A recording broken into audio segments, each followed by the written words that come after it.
Quentin Tarantino is definitely one of the most talented directors with his creative mind and the balls to explore new things and go places no one dares to go with his, creativity and his curiosity and freedom. He might have, some drop off along the way, but today we're reviewing one of the best movies in the 2000s, or late 2000s, I could say, Inglorious Basterds.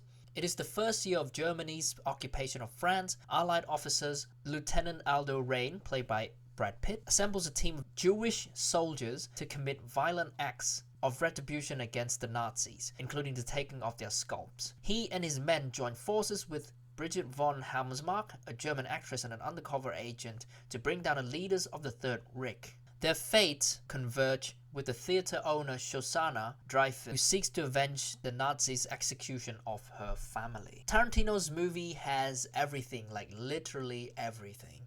Things you expect and don't expect. This guy's creativity is unmatched, just like I said in the beginning of the video. His filmmaking skills, it's determined by his passion. He's willing to explore and fail many different things on his own movie.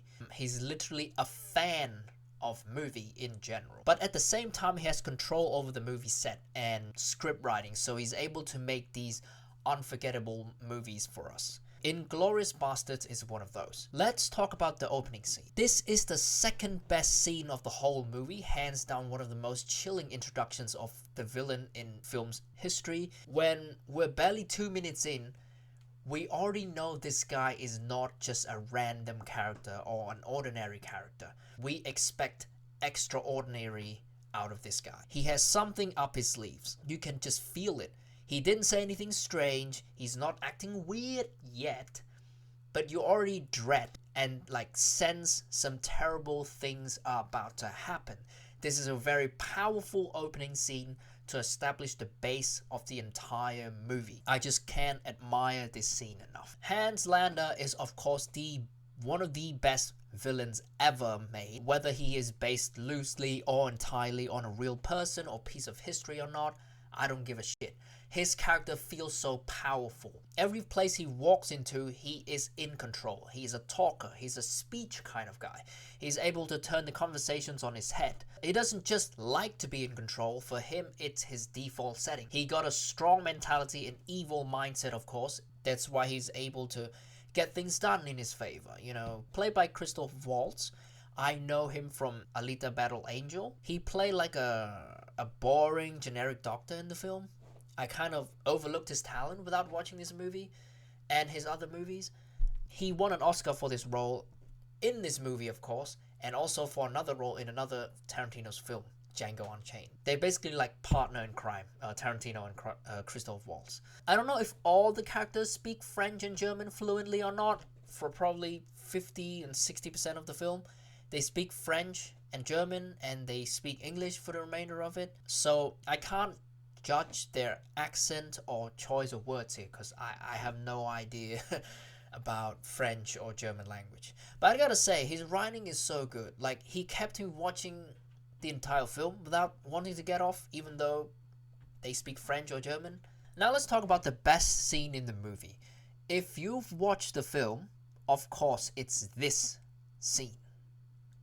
You can feel the tension between all the characters, the way they talk to each other. They hide some metaphors and hidden meanings in each sentence, and the way they answer and ask each question, they try to pull the information out from the character that is trying to hide it or trying to deflect it away. And it just feels so real. The guy who played Major Hellstrom, August Dill, that guy gave me chills the whole time. I'm not being offensive or racist, but this guy represents the terrifying, ruthless German soldier in this World War. His look, his body language, his deceiving smile. The entire scene, he gave a 10 out of 10 performance. He has a short cameo, but he doesn't disappoint. Not to forget other characters in that scene as well. Together they made the scene flawless. The cast is stacked with the likes of Brad Pitt, Michael Fassbender, and Daniel Brühl. All of the performances were also excellent. On a serious note, a reminder here is that the film is not based on real events. So don't go into this film and be offensive of the events happening in it. Just go in for the entertainment only, I should advise, because there might be some historian enthusiasts might point fingers like, oh, why are you recommending this film?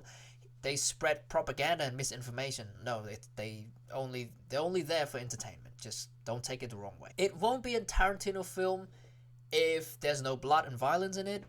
Of course there will be blood, a lot of shootings and brutal gory scenes as usual. The way Tarantino set up all the sequences tying together until the end of the film is so good, but I have a problem with the third act. A tiny bit of problem. Some characters are just so dumb, but I feel like they shouldn't be this dumb, you know what I'm saying? Like, that I can forgive, and also the ending, it also left a little bit of sour taste in my mouth. I just kind of don't like the ending.